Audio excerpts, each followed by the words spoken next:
Bonjour à tous. Je vous propose de commencer cette session. Donc, je m'appelle Philippe Laguarde et j'anime une commission santé au sein d'un réseau de laboratoires de centres de recherche qui s'appelle Interopelab et qui est présent donc, sur toute l'Europe et avec des ramifications donc, en Asie. Le thème de réflexion qu'on vous propose aujourd'hui concerne les réseaux de soins.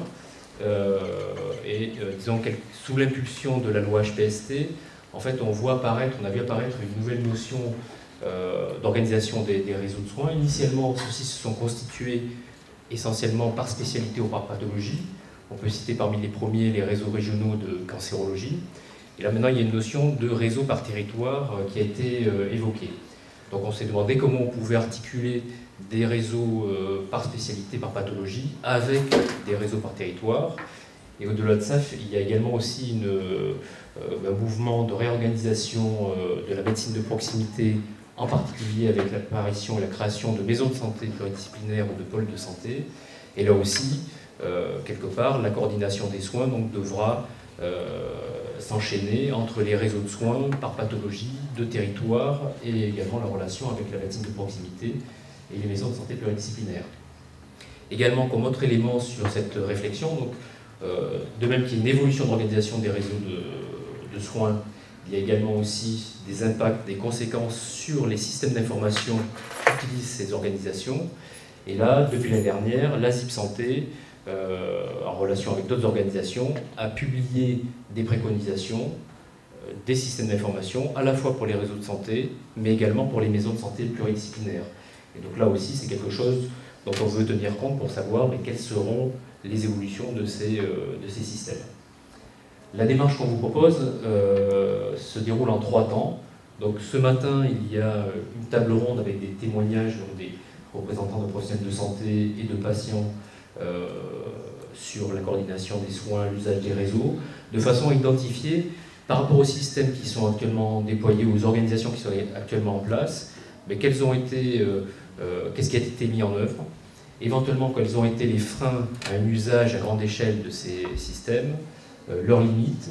Il y a également certainement des attentes nouvelles. En général, quand on utilise un système ou une façon de travailler, ça donne d'autres idées pour travailler différemment. Voilà. Donc le premier objectif, c'est d'identifier ces freins, limites et attentes d'évolution. Donc la deuxième partie de la matinée sera mise en œuvre sous la forme d'un atelier interactif dont la méthodologie vous sera présentée ensuite. Nous ferons une restitution à tous les participants de cette table ronde des travaux de la matinée. Et éventuellement, pour ceux d'entre vous qui seront intéressés, en fait, on pourra poursuivre jusqu'au mois de novembre sous forme de travail collaboratif, donc en utilisant des outils de partage d'informations, éventuellement de répartition d'activités, afin d'animer un deuxième atelier en novembre, donc le 9 novembre, lors d'une conférence e-santé à Bordeaux. Et cette fois, l'objectif serait éventuellement de définir, s'il y a la possibilité de définir un ou plusieurs projets de recherche et développement qui pourraient intéresser l'ensemble des acteurs concernés, donc professionnels de santé, usagers, acteurs institutionnels et industriels.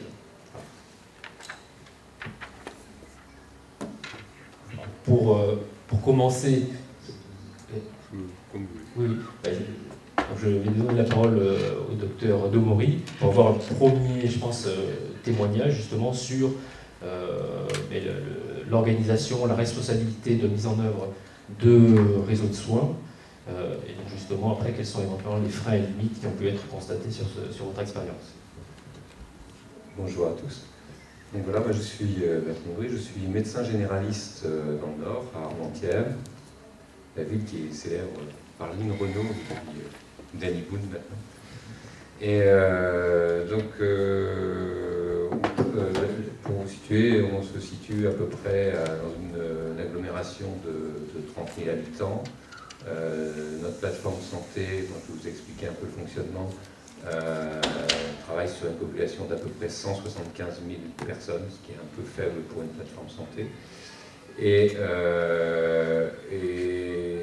nous sommes situés à 15 minutes, quand il n'y a pas de bouchon, de Lille, donc assez proche d'un CHU, et on travaille sur un territoire comportant 3 hôpitaux locaux, des hôpitaux de 200 à 300 lits, Armentières, Hasbrook et Bayonne. Donc on a développé notre projet en 89, et, sur une thématique particulière qui était les conduites addictives.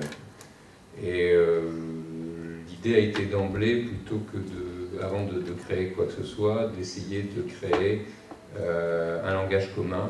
Et on a élaboré notre projet à partir d'une formation commune, pluriprofessionnelle, à la prise en charge et à l'accompagnement des personnes accompagnées dans le cadre des toxicomanies.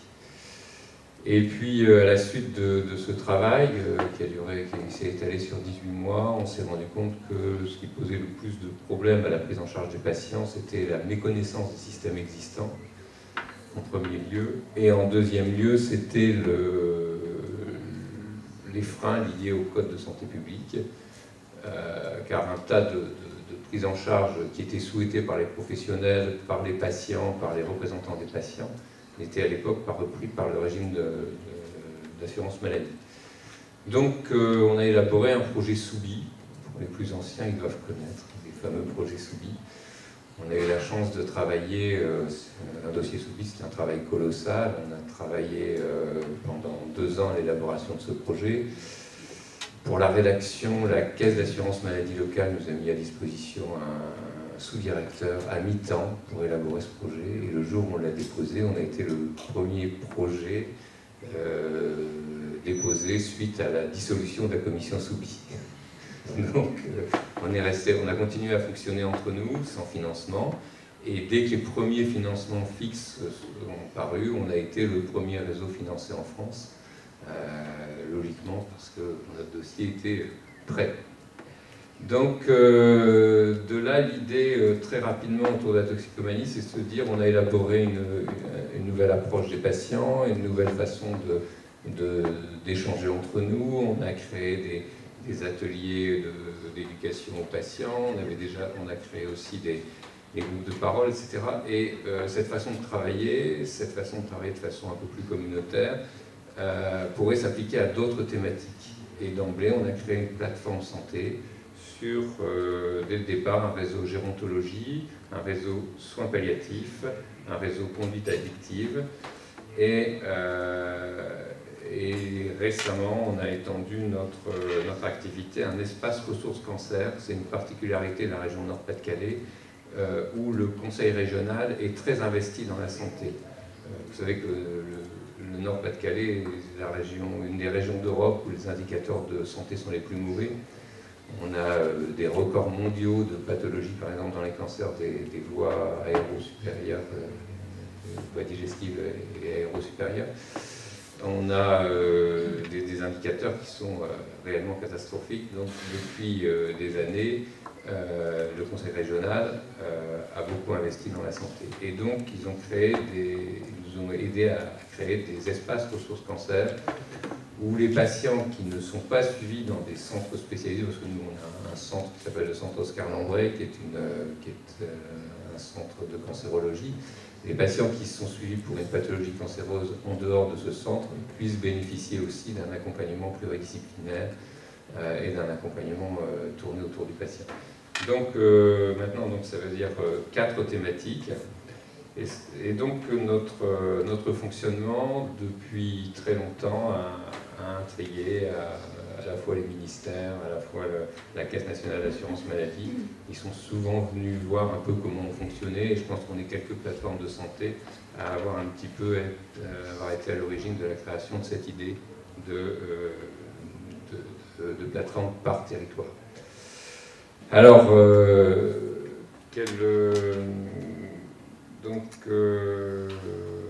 quels sont les avantages de ce type de fonctionnement? C'est vrai que ça permet de rompre l'isolement des professionnels. Nous, on est aussi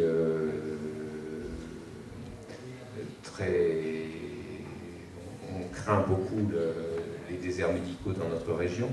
on n'a pas la chance d'avoir de l'héliotropisme. Donc, on a actuellement une fuite des médecins, une surcharge de travail, surcharge aussi des autres professionnels.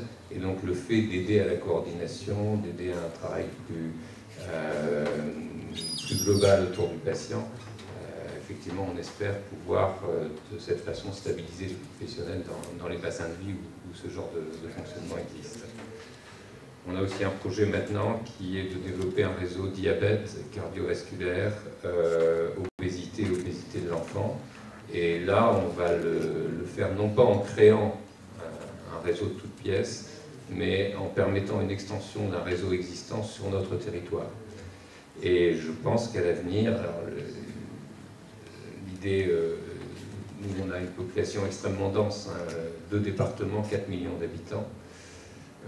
L'autre particularité, c'est d'avoir un CHU qui ne compte que 4000 lits, mais des hôpitaux locaux de plus de 1500 à 2000 lits.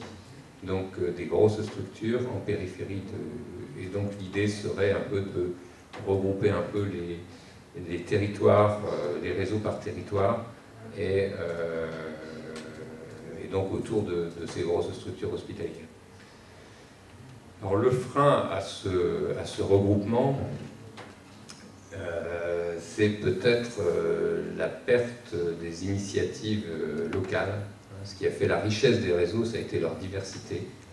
Ça a été la capacité à répondre localement à des problèmes identifiés et en créant des structures sur des populations très importantes. Nous, dans le Nord, on imagine 4 à 6 territoires.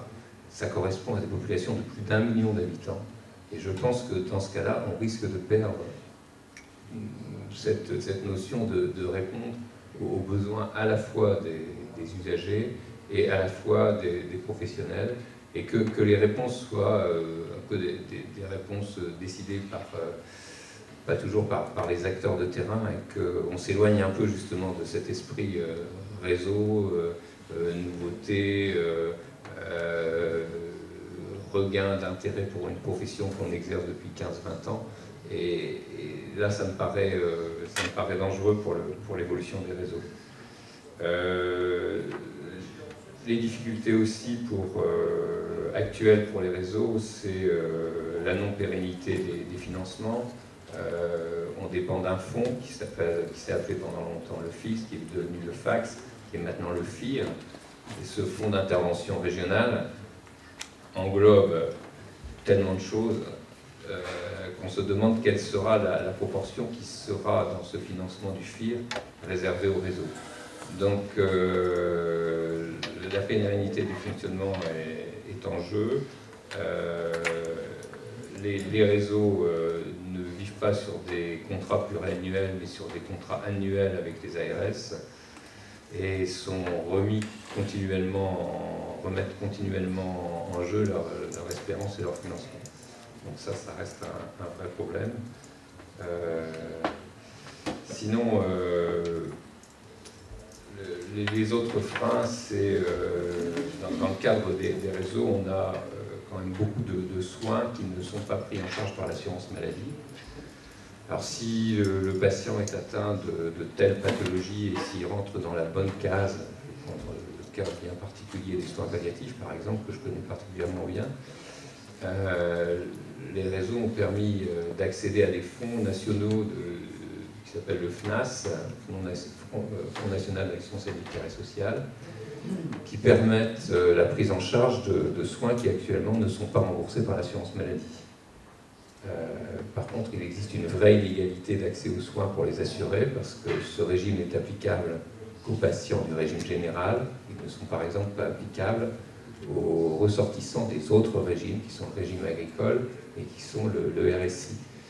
Et c'est là toute la limite de fonctionnement des réseaux, c'est que comme on fonctionne avec des financements qui sont toujours des financements parallèles, qui sont toujours des financements accessoires, qui sont toujours des financements remis en cause, on se retrouve confronté à des réelles difficultés d'accompagnement des patients en fonction soit de leur lieu de résidence, soit de leur lieu selon leur régime, etc. Donc, je vous ai cité juste cet exemple pour montrer un peu toute la difficulté de notre fonctionnement au quotidien. termes d'outils, de système d'information, vous avez une plateforme qui fournit quel type de service, qui l'utilise? Alors, au sein de la plateforme, on a un outil qui permet de partager l'information. Cet outil a été développé localement. Je vous dis, on a existé depuis 1989, il a été développé localement. Et puis on en est aux limites du développement de cet outil, hein, parce qu'il a son ancienneté. L'ingénieur informaticien qui avait développé le projet n'appartient plus à la structure, et on est vraiment dans une limite. Et c'est vrai que le fait de ne pas bénéficier à l'époque d'encadrement au développement de ces outils fait que les outils ne sont pas communicants d'un réseau à un autre réseau. On a travaillé pendant longtemps sur une ouverture de ce dossier communicant avec les structures d'urgence comme le SAMU, pour les informer des directives anticipées des patients dans le cadre des soins palliatifs. La fenêtre d'accès avec le CHRU n'a pas été possible parce que notre outil n'était pas compatible avec la structure utilisée par le CHRU. Donc là, on est en pleine refonte de notre système et on va tenir compte. On a choisi une société qui est en train de développer un nouveau projet qu'on espère cette fois pérenne, mais on a peur de se retrouver dans la même situation dans quelques années. C'est effectif. Pour l'instant, le souhait, c'est que nos coordinatrices puissent, en se rendant au domicile du patient, avoir l'enregistrement de leurs données automatiquement sur des tablettes ou des outils équivalents. Tout ça, ça fait partie du nouveau cahier des charges qui a été transmis à la société qui va s'occuper du développement du projet. Mais c'est vrai qu'on est dans une phase charnière où notre système d'information nous a satisfait jusqu'à présent. La plupart des fonctionnements administratifs ont été automatisés. Mais notre outil n'est pas suffisamment communicant, il n'est pas suffisamment ouvert sur l'extérieur, et on est en phase d'évolution. Après, j'avais une autre question sur des éléments que vous avez indiqués. Lors du premier réseau sur les conduites addictives, vous avez indiqué que les familles ou les patients avaient une méconnaissance des systèmes existants. C'est des difficultés à s'orienter dans l'offre de soins, ou même les médecins généralistes qui les prennent en charge. C'était eux qui avaient la connaissance des systèmes existants. Voilà, c'est l'ensemble du système. Parce que nos groupes de travail, on a fonctionné comme ça. On a fonctionné à partir de réunions où on a réuni à la fois les politiques, le monde de la santé, le monde de l'assurance, le monde de l'assurance privée, l'assurance maladie, etc., les représentants des professionnels et les représentants des associations. On s'est très rapidement rendu compte que sur notre bassin de vie, l'ensemble des éléments permettant l'accompagnement des patients existait. Par contre, chacun avait une connaissance parcellaire de l'existence de ces systèmes d'accompagnement. Donc le principe a été de créer cette plateforme où toute personne en difficulté de santé, quel que soit le motif, peut s'y rendre. Et elle continue à fonctionner comme ça. On reçoit actuellement une trentaine de personnes par semaine au sein de la plateforme pour les orienter dans le système, uniquement pour un rôle d'orientation. Donc on a une base de données qui est continuellement remise à jour. On a un salarié mi-temps qui est chargé uniquement de la mise à jour de la base de données. Parce que la base de données évolue continuellement, parce que de nouveaux services sont proposés dans la région, et qu'on n'en a pas conscience, pas connaissance. Et tout professionnel qui perçoit une difficulté d'accompagnement de santé peut adresser à la plateforme le patient, qu'il soit médecin généraliste, qu'il soit pharmacien, qu'il soit... Et d'ailleurs, quand on fait notre bilan d'activité, avec les professionnels qui ont orienté un patient vers la plateforme, on a autant de bénévoles que de médecins qui orientent vers la plateforme. Donc l'orientation elle est vraiment multi-thématique. Et on a aussi, c'est aussi la base de la plateforme santé, un groupe de bénévoles qui continue à accompagner les patients qui se trouvent en déshérence pour les réorienter dans le système de santé. Donc ils font un accompagnement physique, ils vont accompagner un patient en grande difficulté sociale vers le système social. Un accompagnement bénévole vers l'assurance maladie, accompagnement bénévole vers la caisse d'allocation familiale, accompagnement bénévole vers le conseil général pour mettre en place un dossier MDPH, etc. Donc on a toujours une quarantaine de bénévoles qui sont soit des anciens professionnels, soit des gens simplement intéressés par le milieu associatif, qui continuent à fonctionner autour de la plateforme.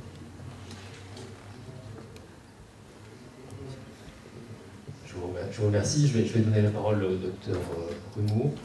Donc, je m'appelle Pierre Rumeau, donc je suis médecin, rééducateur gériatre. J'ai deux casquettes.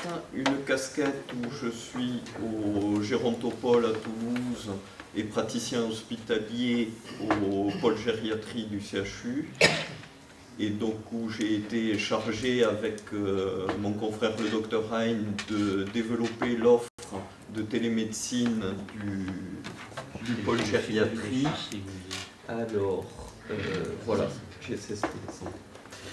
Et une deuxième casquette, donc, où je suis conseiller médical au groupement de coopération sanitaire Télésanté Midi-Pyrénées. Donc, peut-être que tout le monde ne connaît pas encore le groupement de coopération sanitaire Télésanté Midi-Pyrénées. Je pense que les gens qui font partie des réseaux doivent le connaître, puisque Réseau MIP est membre de notre groupement de coopération sanitaire. Alors, en Midi-Pyrénées, ça fait maintenant une vingtaine d'années que la télémédecine est développée sous l'impulsion du professeur Louis Larinck. Jusque-là, la structure était localisée au CHU de Toulouse et s'appelait le GIP, Réseau de télémédecine régionale et e-santé Midi-Pyrénées. Et en application de la loi Hôpital Patient Santé Territoire, la structure, tant pis, je reste debout. Oui. La structure a été modifiée, a donné naissance au groupement de coopération sanitaire Télésanté Midi-Pyrénées, en sachant qu'il y en a un par région. Et ce groupement de coopération sanitaire regroupe tous les acteurs régionaux de la télémédecine et de la e-santé, à savoir les acteurs du système sanitaire, donc les structures privées, publiques, hôpitaux, unions régionales de praticiens de santé, médecins, qu'est-ce que j'oublie? J'espère que je ne dis rien. Les UXA, les unités donc des prisons, de santé les infirmeries des prisons, pour parler de façon plus directe. Mais également, depuis la loi, les établissements et structures médico-sociales, en sachant que il y a pour adhérer une règle qui a été mise en place par l'Agence régionale de santé, c'est que ne peuvent adhérer que les structures qui ont plus de 200 lits installés.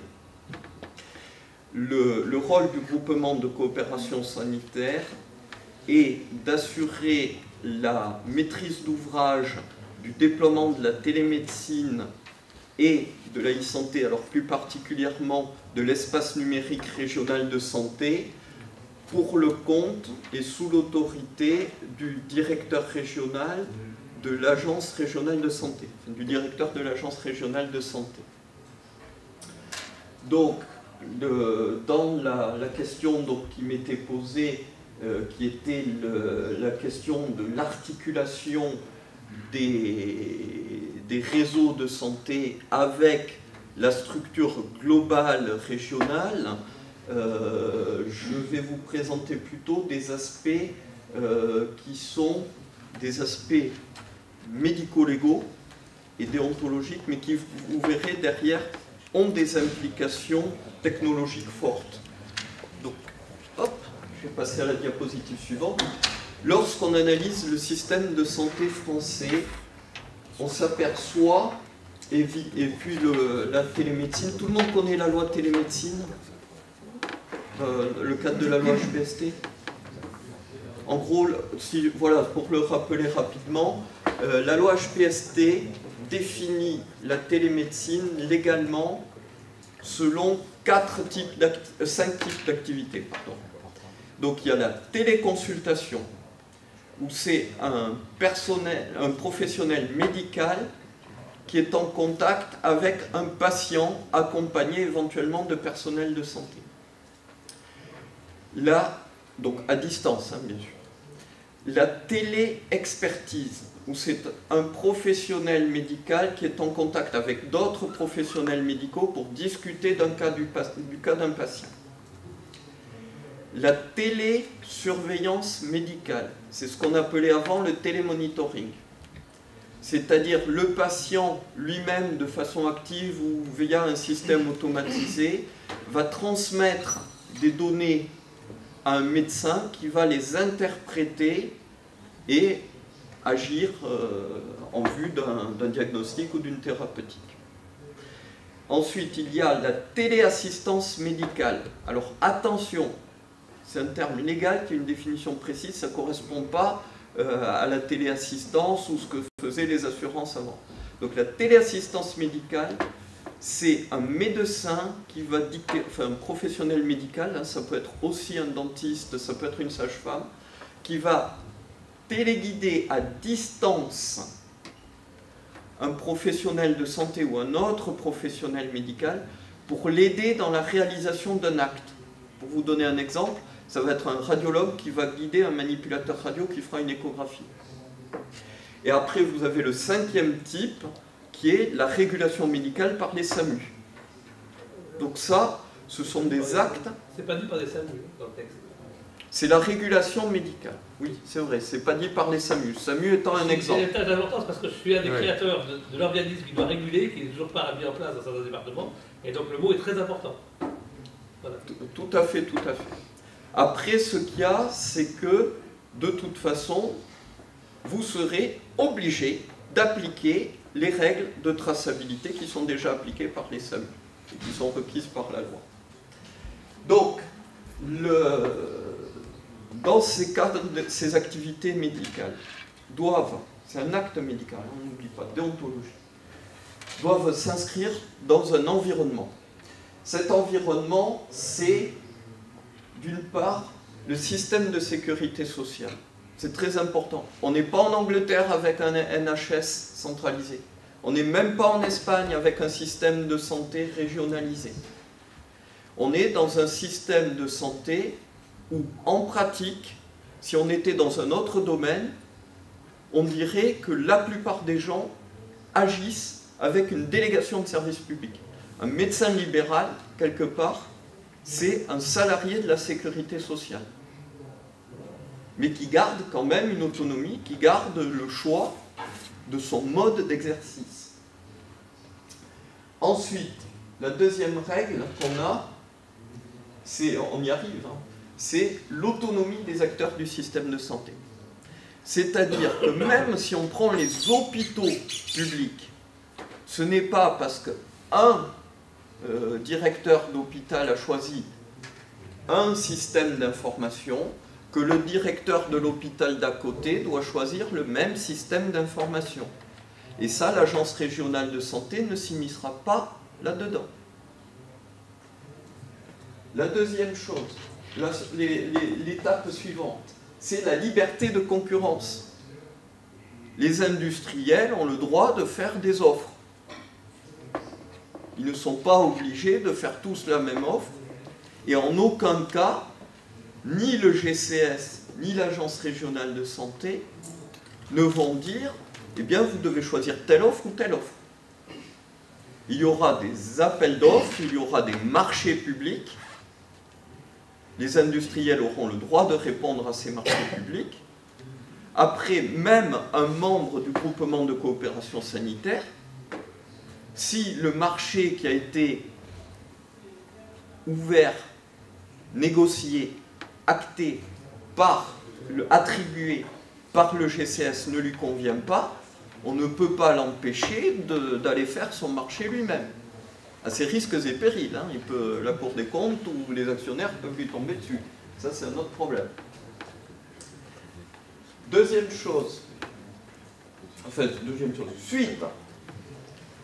Donc, il ne faut pas oublier que le patient, il y a une règle forte qui est le choix du praticien. C'est-à-dire que, par exemple, quand on va mettre en place nos dispositifs, ça ne va pas vouloir dire que le médecin traitant, s'il envoie à un chirurgien, il faudra garder la possibilité au patient, s'il ne veut pas voir ce chirurgien-là, d'aller voir le chirurgien qu'il veut voir. Même si ce n'est pas une bonne idée. Ça fait partie des bases de notre système de santé, le libre choix du médecin par le patient. Ensuite, il y a quelque chose sur quoi il est important de s'attarder, c'est l'héritage du passé. Et l'héritage du passé, là on part dans des éléments plus techniques, c'est que notamment les réseaux ont eu au début des développements de leur système informatique à eux qui leur allait bien parce qu'ils étaient faits en fonction de leur cahier des charges propre. Et ces systèmes ont été faits avant la loi HPST, ont été faits avant qu'on parle de dossier médical personnel partagé. Ça veut dire qu'ils ne sont pas forcément directement compatibles. Enfin, la base, c'est pour ça que je l'ai mis en bas, qui reste toujours, c'est que la télémédecine, telle que définie par la loi, reste une pratique médicale. C'est-à-dire qu'elle est soumise au code de déontologie médicale. Ça veut dire aussi que derrière, les prestataires de ce que je vais appeler de façon extrêmement large de services télécoms, c'est-à-dire depuis le terminal de télémédecine jusqu'au réseau en passant par les serveurs de conservation des données, vont devoir se plier aux règles déontologiques médicales. En gros, pour simplifier, ils ne vont pas pouvoir se permettre de dire je vous vends du haut débit à jusqu'à 10 mégas. Non. Ça sera tant de mégas assurés. Donc si on fait la somme de tout ça, on voit que si on n'a pas quelque part une structure régionale qui va avoir une neutralité vis-à-vis des acteurs, c'est-à-dire qu'il va être ni privé ni public, qui va avoir tout le monde, qui va être ouverte vers les industriels, qui va représenter les praticiens, alors praticiens au sens large, dedans j'entends aussi bien la clinique privée que le médecin libéral, que la maison de retraite, que le l'UXA de la prison de Seyss. On ne peut pas fonctionner correctement. Il faut un lien. Donc après, là c'est un schéma tout simple pour montrer le problème. Donc vous avez, mettons,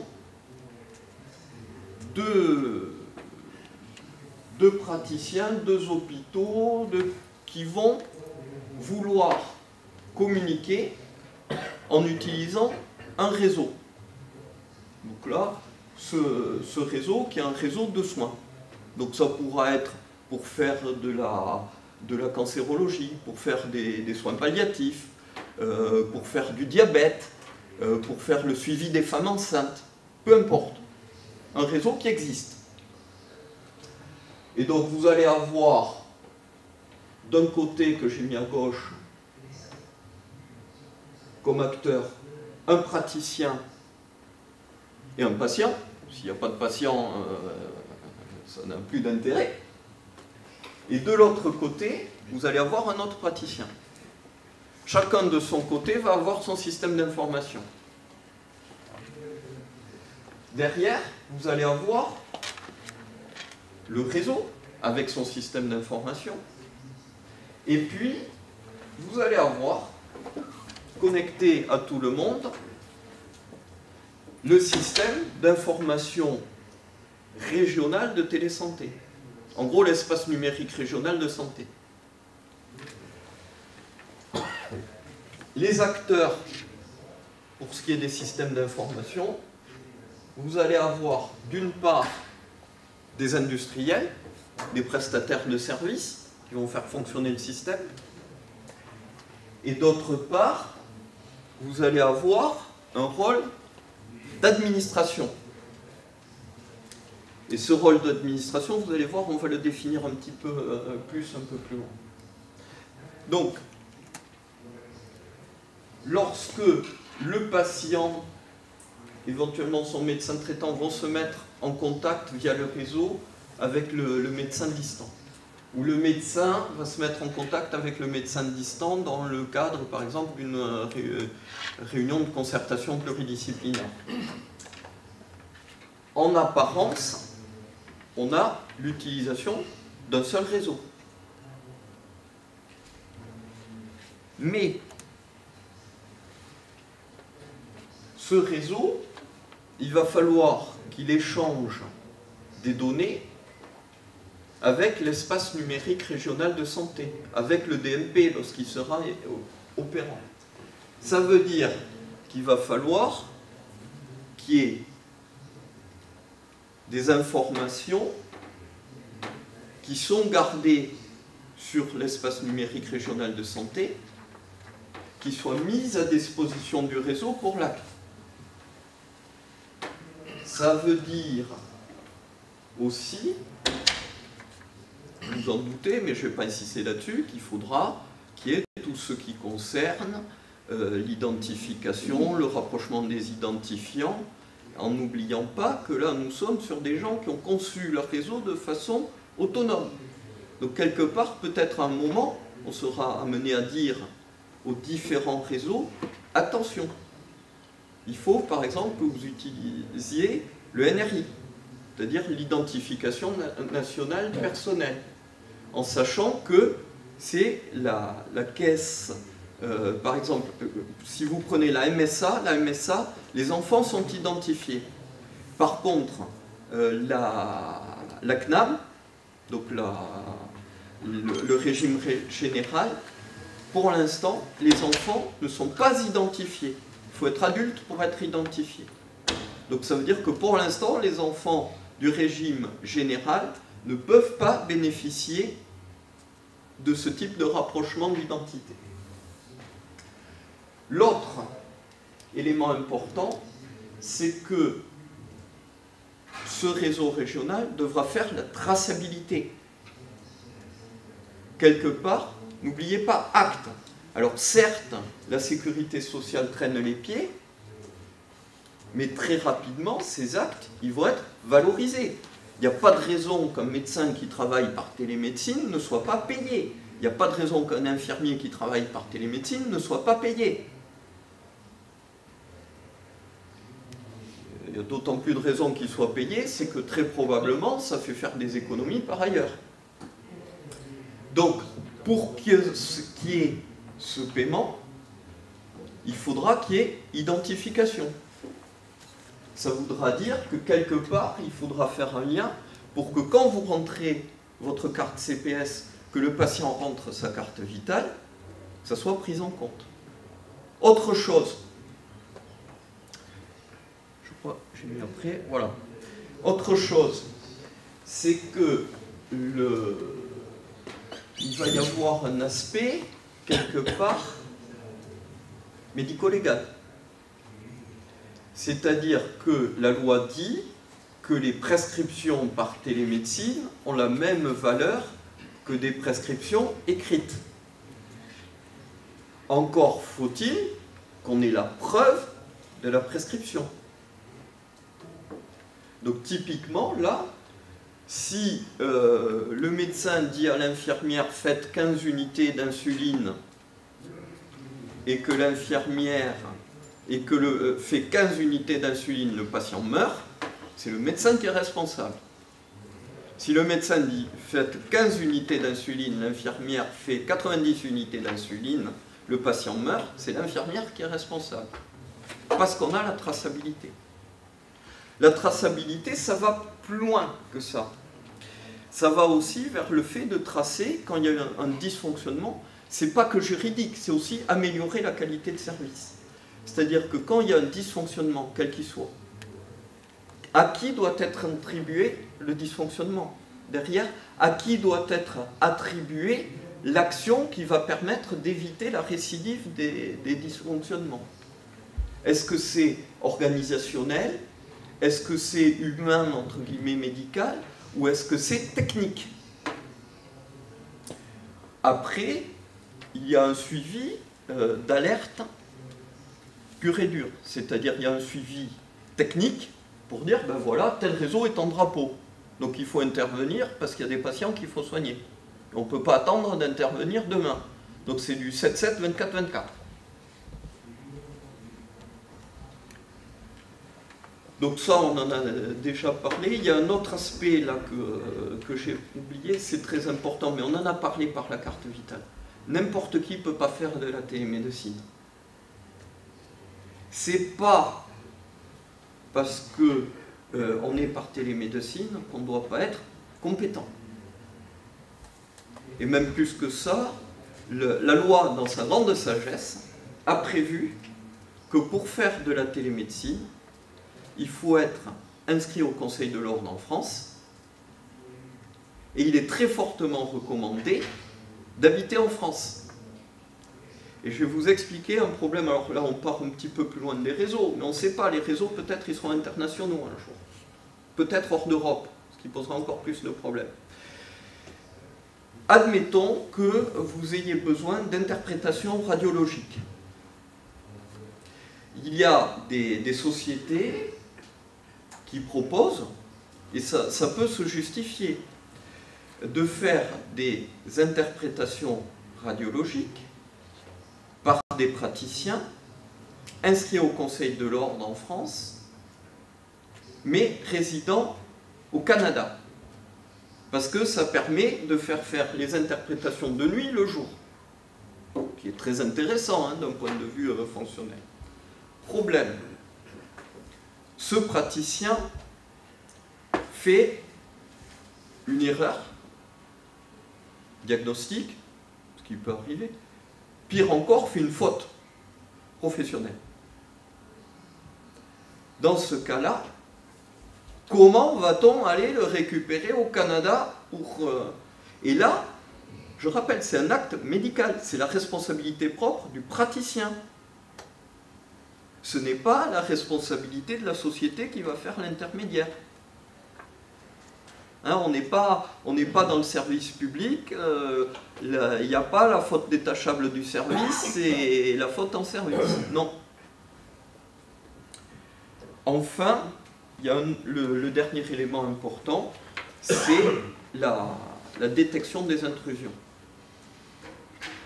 On va être amené donc, à intégrer différents réseaux dans un espace régional où il y aura des multitudes d'acteurs, puisque les acteurs, ce seront tous les personnels de santé, plus tous les patients, et éventuellement des fois l'intervention de personnel administratif. Donc il faut qu'il y ait des procédures de sécurité qui soient très structurées, très fortes, et à la fois faciles. Donc ça veut dire qu'il va falloir qu'on contrôle les intrusions. Voilà, donc en conclusion, ce qui est important, c'est d'avoir un réseau régional neutre qui puisse regrouper les différents réseaux pour assurer la trace des actes et des activités. C'est important cette trace des actes et des activités parce que ça va avoir trois répercussions. La qualité de service technique, la qualité du service médical et la qualité de l'utilisation des fonds des assurés sociaux et du contribuable. Et donc, ça va se regrouper, donc, ces trois axes en deux conséquences. La responsabilité, au sens le plus large du terme, qu'elle soit judiciaire ou qu'elle soit éthique vis-à-vis de l'amélioration du service. Et d'autre part, le deuxième aspect, et pas des moindres, parce que sinon on n'y arrive pas, qui est la fongibilité, quel que soit le modèle choisi. Qu'on soit sur un modèle purement administré, qu'on revienne à des systèmes de genre enveloppe globale, ou qu'on reste sur un modèle à l'acte, ou qu'on trouve des modèles entre les deux. Donc excusez-moi, j'ai été un peu long, mais je vous remercie. Merci.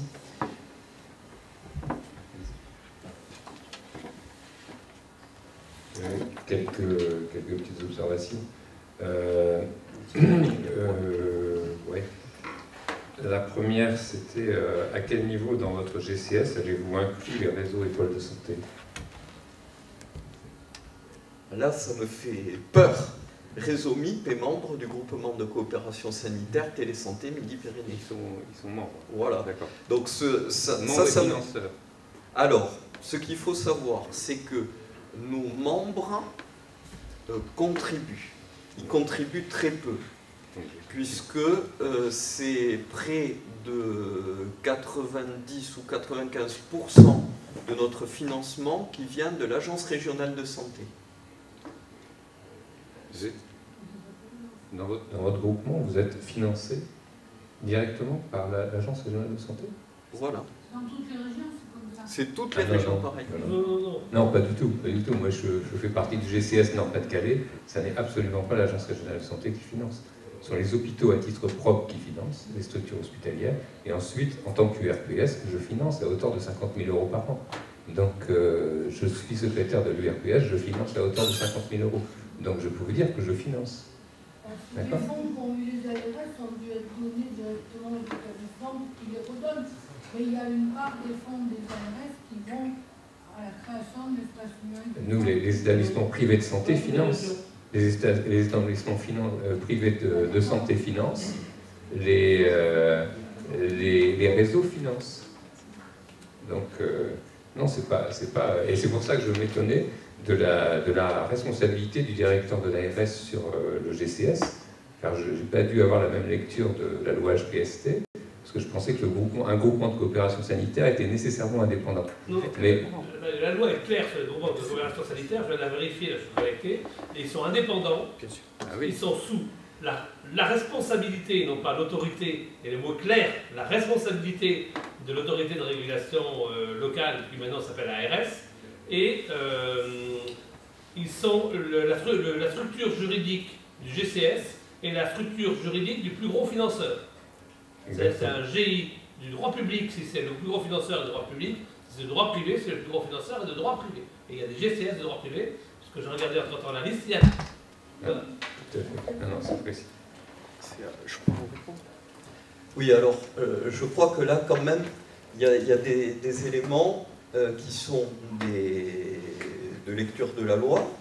Donc là, il ne faut pas oublier quand même que nous avons une maîtrise d'ouvrage déléguée par le directeur de l'Agence régionale de santé.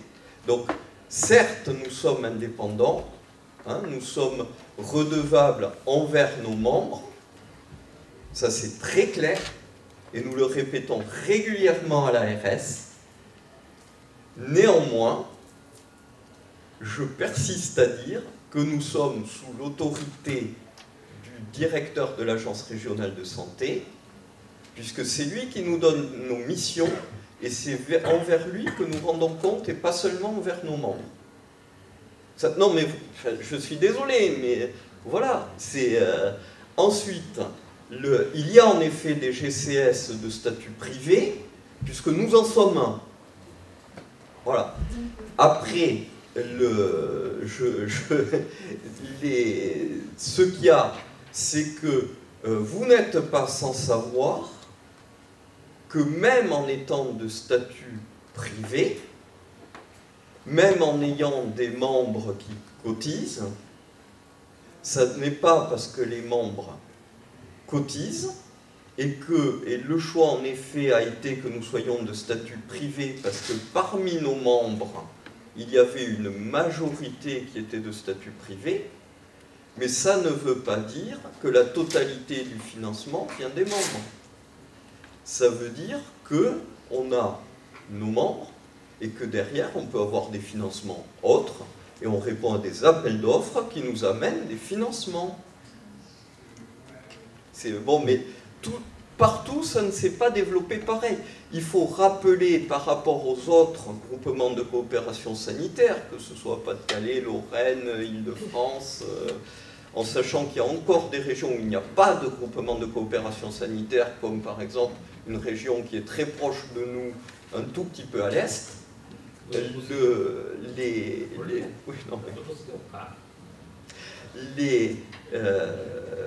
La différence de Midi-Pyrénées, c'est que quand la loi est passée, nous avions déjà, je crois, nous existions depuis 1989. Et nous avions déjà un réseau régional qui avait plus d'une centaine de membres. Donc c'est sûr qu'on ne peut pas faire comme des régions qui structurent ex nihilo, ou des régions comme l'Île-de-France, où il y avait un acteur très fort, qui était l'assistance publique hôpitaux de Paris, et où il n'y avait pas grand-chose autour. Je vous remercie.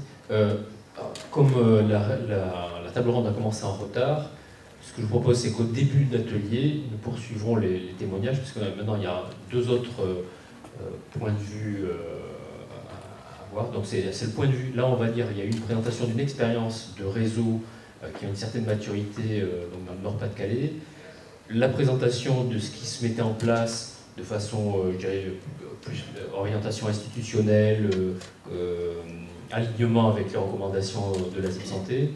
Je pense que c'est important d'avoir aussi la perception de ces aspects d'accompagnement, de coordination des soins, d'orientation dans le système de santé donc des patients, et aussi l'expérience d'un médecin traitant qui a aussi des expériences avec les réseaux de soins. Je vais donner la parole à M. Bazard. J'arrêterai la présentation à 10h25 puisque la partie audio-vidéo aura besoin de changer de salle. Et on reprendra en fait cette partie témoignage durant le début de l'atelier.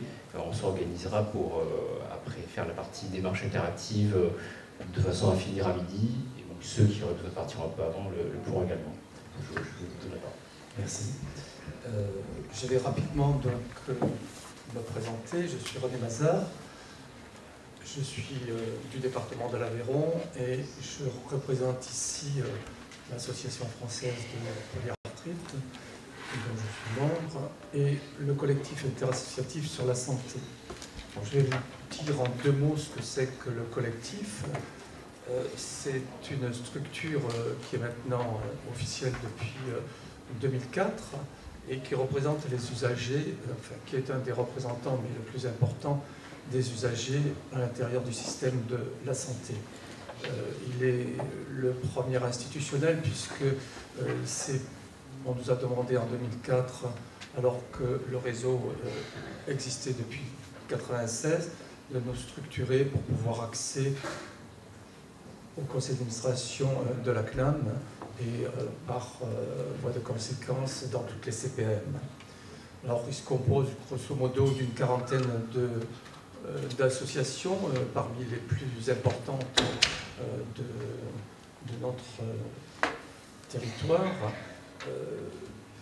Et il y a à l'intérieur aussi bien des associations de malades que des associations d'usagers, des associations familiales, des consommateurs et des personnes âgées. Vous voyez que le panel est large et il est composé de toutes les composantes justement de la société. On n'est pas centré sur la maladie, on est vraiment centré sur la santé. Ce qui nous importe, c'est véritablement d'aller de la prévention jusqu'aux soins, et pas que le soin curatif, mais la totalité du soin qui importe pour faire un parcours. Les objectifs, bon, ils sont ceux que tout le monde a dans ce domaine, la formation des usagers, la formation surtout des représentants, puisque, on nous l'a dit tout à l'heure, il est d'une complexité à outrance, notre système. Et si un jour vous avez quelques temps pour regarder un petit peu ce qui se passe, prévoyez quand même beaucoup de temps et retournez-vous vers le Nord, qui ont l'air d'avoir des structures très, très performantes pour vous expliquer. Parce qu'il y a vraiment beaucoup d'organismes, ils s'en créent tout le temps et on a la chance en France d'en créer. On ne démontre jamais ce qui a été fait, donc on empile avec des gens qui sont censés travailler depuis longtemps ensemble et qui bien sûr ne se connaissent même pas, alors qu'ils sont des fois au bureau d'à côté. Ça se passe comme ça souvent, à la DGSA entre autres. Alors pour une des grandes actions que nous sommes en train de mener maintenant, c'est à la faveur des élections qui ont été celle que nous connaissons. Nous avons proposé une loi qui concerne tout le secteur de la santé. Je vous invite à en prendre connaissance sur le site du collectif qui est le6.org, le 6 LECI2S.org, et vous verrez que ça regroupe un panel de tout ce qui est presque dans l'idéal pour arriver à compléter un petit peu les réseaux de soins ou toute la structuration du soin qu'on connaît en France. Alors notre présence à l'intérieur du système de e-santé, c'est notre présence au comité de pilotage de télémédecine. Au sein de l'ASIP, où nous siégeons au niveau du comité des hébergeurs et au comité de déontologie. Dans les NRS, nous sommes aussi membres du GCS, entre autres de Midi-Pyrénées. Enfin, c'est moi-même qui représente. On est membre aussi du CATEL et aussi de l'IDS, donc l'Institut des données de santé, qui est chargé en fait de l'accès direct au SNIRAM, donc à toute la réserve d'informations de la base de données de l'assurance maladie, et à travers l'Institut des données de santé, toutes les structures, tous les institutionnels, aussi bien les URPS que les patients, que tous les autres membres qui sont représentés à l'intérieur de l'ITS, peuvent faire des requêtes sur ce SNIRAM pour avoir des informations relativement précises qui peuvent être importantes pour le travail. On ne peut pas dire en France, l'accès n'est pas facile, mais on ne peut pas dire en France qu'on n'a pas d'informations, elles existent, il y a des canaux pour aller les chercher. Je tenais à le dire parce que souvent on entend des reproches comme ça sur la difficulté d'avoir des informations. L'assurance maladie de ce côté-là est très performante, hyper performante même. On connaît seconde par seconde tout ce qui se passe, tous les actes qui sont faits et toutes les facturations qui sont faites par-ci, par-là. Donc on peut travailler pas mal. Et croyez-moi, les assureurs et les mutualistes s'en privent pas pour l'instant. Je vais plutôt maintenant vous dire un peu quelle est la perception que nous avons des réseaux de santé et du système de soins à l'intérieur de notre territoire. J'avoue quand même, après la présentation que nous avons faite, envier un petit peu le Nord. Parce que là, on est vraiment dans une présentation assez idéale, avec des gens qui manifestement sont convaincus qu'il faut aller et passer et accélérer le système, le passage d'un système qui est essentiellement curatif, qui est très performant en France, mais qui a un mal fou à passer vers un système qui maintenant devrait s'orienter vers la prise en charge des maladies chroniques et l'organisation d'un parcours qui irait de la naissance jusqu'à la période du décès, puisqu'on devrait couvrir tout ça. Nos amis du Nord apparemment le font avec les soins palliatifs et la gérontologie. Je crois sincèrement que des réseaux de gérontologie, donc toute la prise en charge des personnes âgées, sont vraiment ceux qui vont nous donner le plus d'expérience pour arriver à modéliser les autres. Les expériences de réseau que nous avons eues maintenant, on a eu de tout. Comme d'habitude, chaque fois qu'il y a eu des financements, il y a eu des performances qui sont qualifiantes et qui continuent d'exister. Et on a eu, bien sûr, toutes les expériences éphémères qui ont consisté à puiser dans la caisse et qui sont reparties aussi vite. Il faut bien savoir que c'est la première cause de réforme de ce système, puisqu'on avait mis 800 millions d'euros dans l'office à l'époque, qu'on est tombé à 150 et on a fait le ménage, et il fallait le faire. Je vous invite à regarder les rapports de la Cour des comptes ou de l'IGAS sur le sujet, vous verrez, c'est édifiant. C'est très intéressant d'ailleurs de voir ce qu'ils écrivent, on ne peut pas tout prendre à la lettre, mais il y a quand même beaucoup de choses intéressantes à l'intérieur.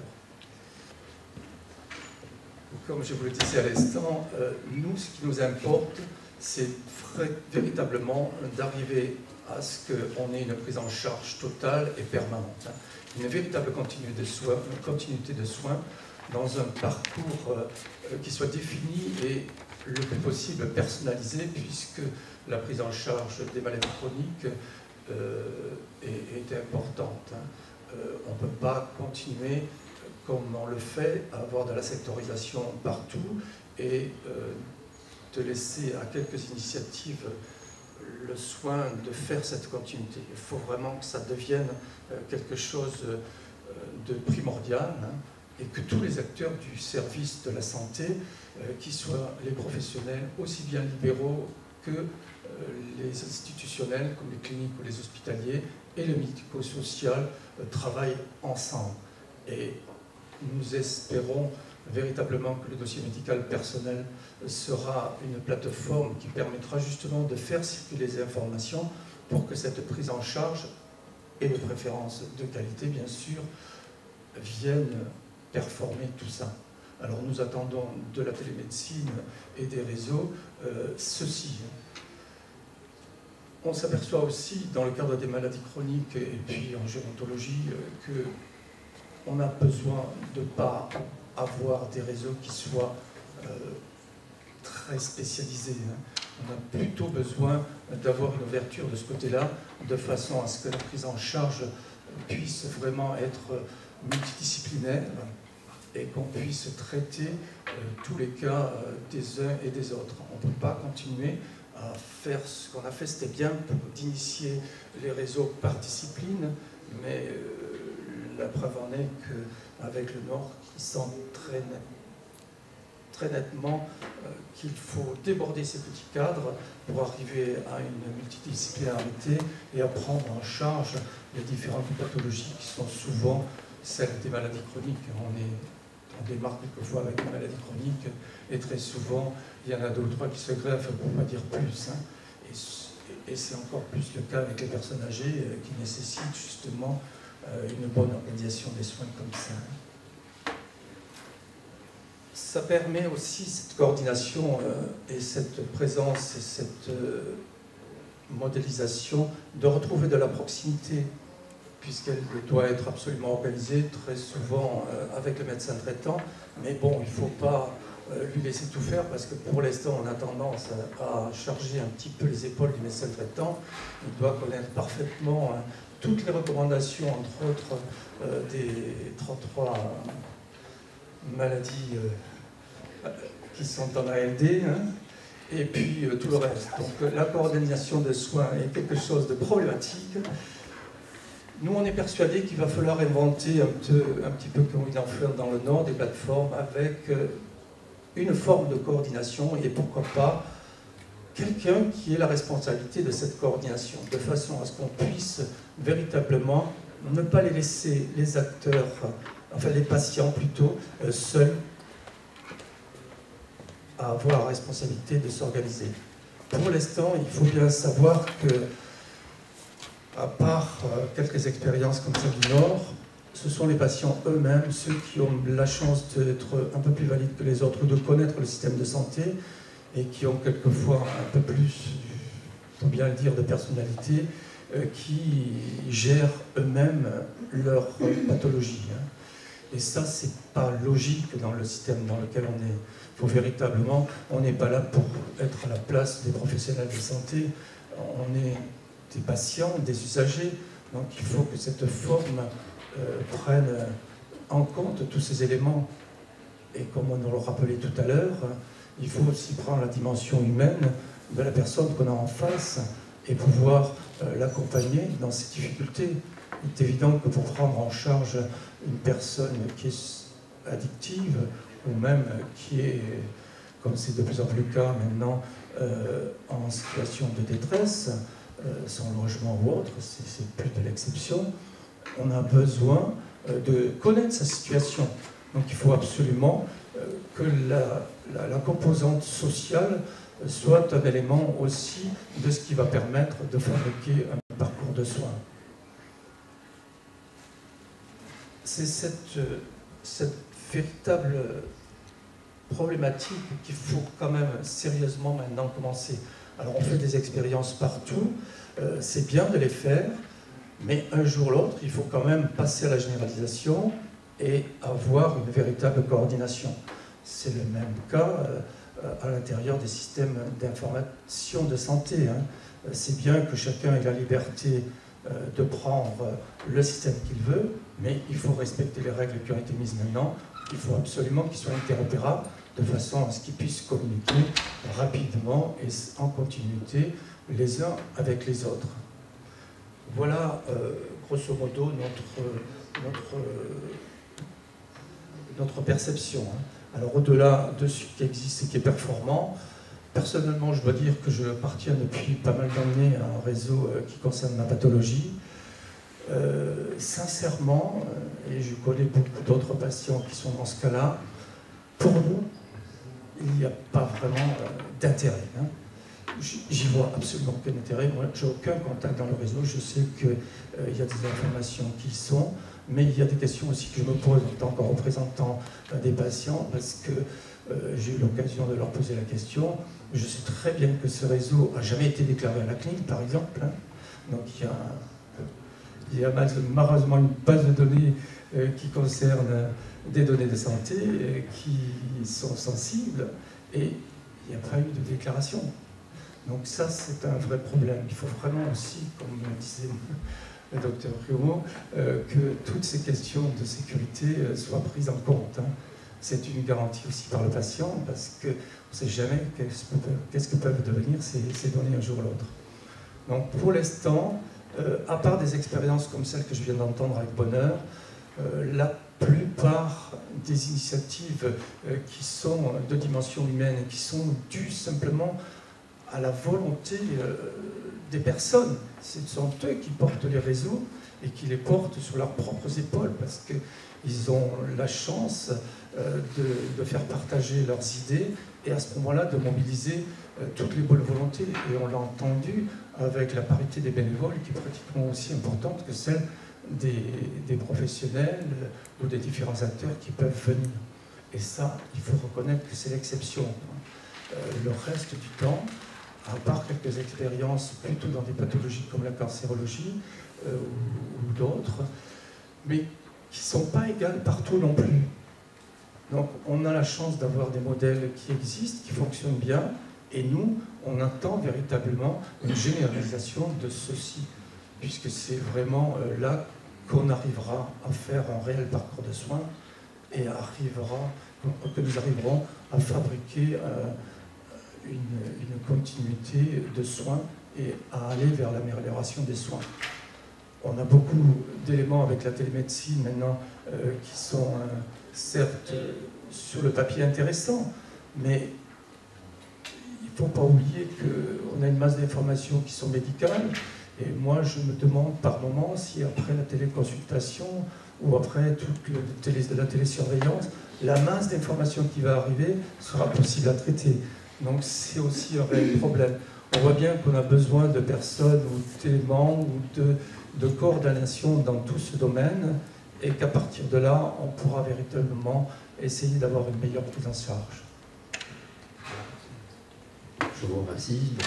On a parlé au docteur Vidal, pour cette fois donc, le point de vue de médecin traitant. Merci à vous de m'accueillir. Alors qui je suis? Moi je m'appelle Marc Vidal, je suis médecin généraliste là, tout à côté, à 800 mètres d'ici. Et je suis enseignant associé de médecine générale à la faculté de médecine d'Orangueil. Mais c'est en tant que généraliste de terrain que je suis là, et pas tellement en tant qu'enseignant. Alors moi je serai moins brillant que les orateurs précédents sur le problème des réseaux, et j'ai souhaité peut-être poser quelques questions ou quelques difficultés que j'ai rencontrées ou que mes confrères ont bien pu rencontrer. Alors d'abord, ce que ne devrait pas être un réseau, c'est les écueils. C'est un réseau qui se justifie par lui-même et à lui-même. Alors ça, a priori, je pense que ça n'existe plus, que ça ne devrait plus exister. Mais peut-être qu'il y a bien quelques réseaux qui sont là pour ramasser un peu d'argent public, quelques réseaux qui sont là pour faire de l'épidémiologie, quelques réseaux qui sont là pour placer un certain nombre d'intervenants qui n'ont pas trouvé une place dans la filière universitaire. Donc peut-être se méfier de ces réseaux qui se justifient par eux-mêmes, mais je crois que ça existe moins quand même, ou plus du tout. Après, se méfier des réseaux qui mettent systématiquement ou par accident, le généraliste de côté. Et ça s'apparente parfois à du détournement de clientèle. Alors ça ne marche pas du tout, parce que là, nos patients partent et on les sort un petit peu de chez eux et on les perd de vue. Ceci dit, il faut peut-être faire une différence avec les réseaux d'hôpitaux. Donc ça, c'est quand même un petit peu différent. En particulier, le réseau Oncomip qui fédère les services de cancéro, et celui-là, par contre, il fonctionne bien, parce qu'en particulier, vous avez un patient qui a été traité soit à Castres, soit à Toulouse, et qui, pour des raisons personnelles ou familiales, souhaite changer de lieu de traitement, de radiothérapie, de chimio, en a la possibilité, et là, tout le monde a accès au dossier complet de ce patient. Donc ça c'est intéressant, c'est un exemple de quelque chose qui marche bien. Donc c'est pas parce que des hôpitaux sont en réseau que c'est mauvais, c'est quand le réseau est centré sur l'hôpital que ça devient difficile. Un deuxième problème pour nous, c'est l'administration du réseau. Qui demande l'entrée du patient dans le réseau? Qui? Et ça, c'est, quand on aura répondu à cette question, on saura peut-être à quoi ressemble le réseau.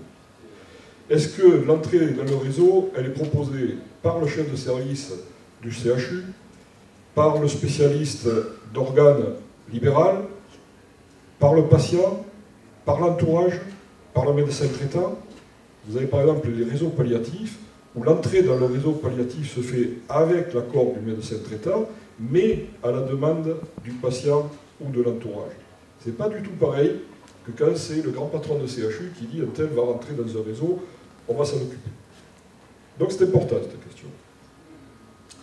Toujours sur le plan d'administration, je dirais, c'est ce qui vous, ça rejoint peut-être un peu ce que vous disiez, mais c'est le manque de publicité et des annuaires des réseaux. Donc pour préparer cette réunion, je vais aller voir un petit peu, et j'ai trouvé sur le site ARS le listing d'une vingtaine de réseaux. Et puis quand on regarde à côté, simplement sur Google, on se rend compte qu'il y en a 5, 6 ou 10 autres qui ne sont pas répertoriés par l'ARS et qui existent. Alors ces réseaux, moi je n'avais pas les annuaires, enfin je n'avais pas la liste, je ne sais pas ce qu'ils font, et surtout je n'ai pas la possibilité rapide de contacter un responsable du réseau. Alors que je dis moi, c'est la plupart des médecins généralistes. Hein. N'oublions pas que moi je suis en consultation, là j'ai un quart d'heure pour voir un patient pour régler ses problèmes. Un quart d'heure après, il y en a un autre qui arrive. Donc si je n'ai pas cette information immédiatement, je vais être très gêné. Et je rejoins le problème, la diapo suivante, du temps. Qu'on le veuille ou non, ces réseaux ne nous feront pas gagner du temps. Ils sont chronophages. Et ils sont chronophages parce qu'il va y avoir éventuellement des réunions, alors j'ai dit présentielles, physiques, au domicile du patient. Comme il va falloir se mettre d'accord avec l'infirmière, avec les autres intervenants, c'est forcément à des heures qui ne vont pas mal et bien. Donc ils vont tomber au milieu de mes visites, au milieu de mes consultations, qu'il va falloir que je laisse pour aller participer à ces réunions. Et elles sont importantes. Les contacts téléphoniques et courriels, oui, c'est bien. Qu'au téléphone, ça tombe toujours au mauvais moment. Quand je suis avec un patient, en train d'interroger un patient, j'ai un coup de téléphone qui vient, qui interrompt mon histoire. Je suis obligé d'en prendre une autre, celle du téléphone, et puis reprendre mon histoire après. C'est aussi du temps perdu. Les courriels, bien sûr, je les lis. Ceux qui sont mes correspondants courriels, ils savent bien qu'en général, je leur envoie un mail entre 22h et 24h. En dehors du temps, on va dire, des plages horaires normales de travail. Hein. Donc, ce temps, il viendra en plus ou à la place de quelque chose. À la place, ça ne va pas beaucoup pouvoir se faire parce qu'on va être de moins en moins nombreux et que si on veut consacrer du temps à ça, il faudra l'enlever ailleurs. Alors je sais bien que je dois avoir un quart de mes patients qui n'ont rien et que je pourrais tranquillement mettre à la porte en leur disant « vous n'avez pas besoin de venir chez moi ». Oui, certainement. Là, il faudra modifier grandement la mentalité de nos patientèles en leur disant « oui, le rhinopharyngite, ce n'est pas la peine de venir perdre 23 € chez moi, ça guérira tout seul avec du Doliprane ». Expliquer ça aux Français actuellement, ça va être compliqué. Voilà. Je vais aussi perdre du temps à chercher dans les dossiers, parce que je n'ai pas tout en tête. Il faut que, si vous me posez une question, je vais aller chercher dans mon dossier, je vais aller regarder. Et puis encore, l'inscription d'un patient dans un réseau, c'est encore parfois la paparasserie. Donc je ne sais même pas si elle sera lue par les gens des réseaux. Mais ça sera dans un dossier, hein, pour des raisons assurantielles, pour des raisons de tout ce qu'on pourra. Voilà. Ça, c'est un petit peu les écueils que nous, on va rencontrer et qui font qu'un certain nombre de généralistes vont un petit peu s'écœurer de ces réseaux. Par contre, ce qui pourrait être intéressant et très amélioré, c'est ce que j'ai appelé l'information. Alors, l'information, pour moi, j'ai mis entre parenthèses, elle devrait être holistique, c'est-à-dire tout me dire sur le patient. Tout. Et ça devrait être une information qui est instantanée. Au moment où elle est mise dans le système informatique, je dois pouvoir avoir accès. Et pas recevoir une lettre le 7 juillet m'annonçant que j'ai un patient qui est mort le 15 mai à l'hôpital. Alors, j'exagère pas, j'ai eu ça. C'est toujours pratique de recevoir une lettre vous annonçant que votre patient est décédé quand ça fait 1 mois et demi. Donc, une information qui serait aussi rétroactive. C'est-à-dire que celui qui met de l'information dans le système a un retour immédiat des autres professionnels. Voilà, moi j'ai fait ça. Tiens, je vous dis que j'ai tel résultat biologique. Est-ce que quelqu'un dans le réseau est capable de me dire ce qu'il en pense? Mais tout de suite. Vous voyez bien que je rêve. Et puis, éviter, alors j'ai marqué opacité des fonctionnements, j'aurais dû dire plus grande clarté des fonctionnements, parce que bien souvent, eh bien, on ne sait pas très bien où aller chercher l'info, où la mettre, comment la récupérer, qui interroger. Et puis alors, l'intuitivité des procédures. S'il faut que je me forme à un logiciel, s'il faut que j'apprenne les procédures avant de pouvoir me servir des fonctionnalités d'un réseau, je ne ferai pas. Je ne ferai pas si je dois passer 4 heures à apprendre à faire fonctionner une machine. Moi, je ne le ferai pas. J'ai des confrères qui feront. Autre volet qui pourrait être intéressant sur les réseaux, c'est l'aspect formation. C'est l'information des intervenants qui est initiale et continue. Mais là, souvent, on va former les gens au fonctionnement du réseau et pas tellement à l'acquisition de compétences pédagogiques ou des nouvelles compétences en santé. Et ça, c'est un problème. J'ai vu hier un de mes associés qui était dans un réseau, qui a eu une formation initiale de 3 à 4 séances et qui avait ensuite une formation 1 fois par semaine pendant 3-4 mois. Ça, un généraliste qui travaille déjà entre 50 et 70 heures par semaine, vous n'allez pas en trouver beaucoup qui vont accepter ça. Bien. L'éducation thérapeutique, on l'a vu.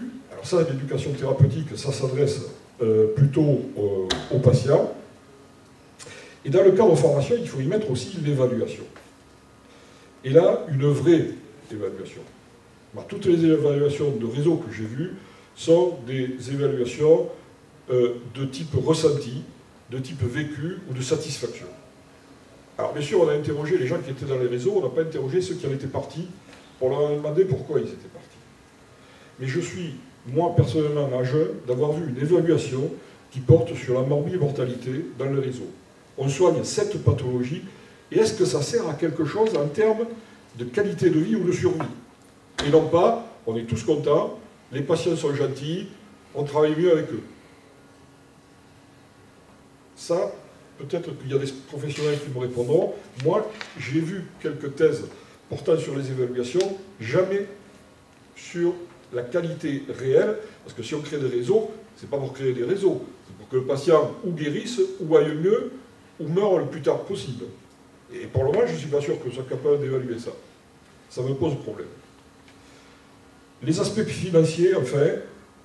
Alors les aspects financiers, pour ce qui est des professionnels de santé, comme les médecins, comme les infirmières, comme les kinés, ça ne pose pas trop de problème, puisqu'on sera payé la plupart du temps à l'acte.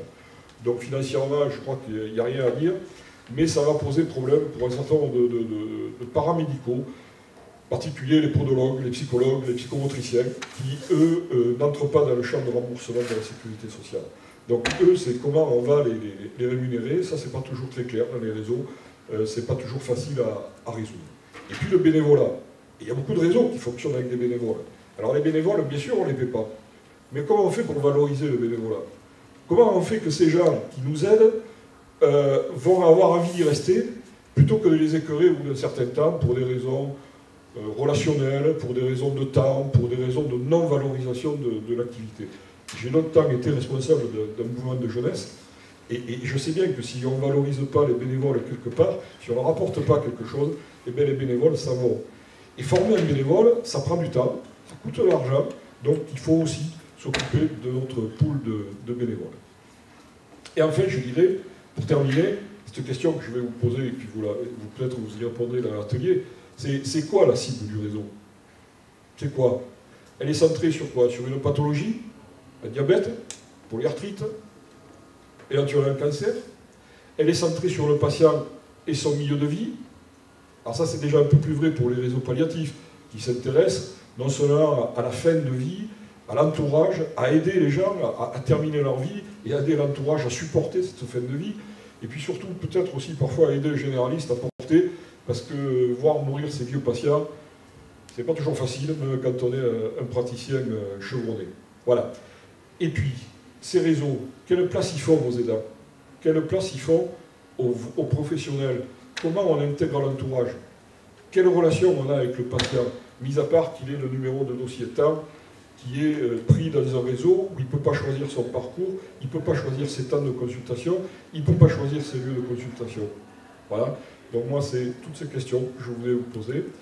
Et vous avez bien vu que pour moi, les réseaux, ce n'est pas toujours tout rose. Certains nous donnent beaucoup de satisfaction, et puis certains autres, eh bien, ils nous donnent surtout envie de rester à côté. Voilà pour vos réflexions de tout à l'heure. Je vous remercie. Je vous propose là de clore cette table ronde, d'avoir 10 minutes de break, et on reprend donc pour l'atelier interactif. Je vous remercie.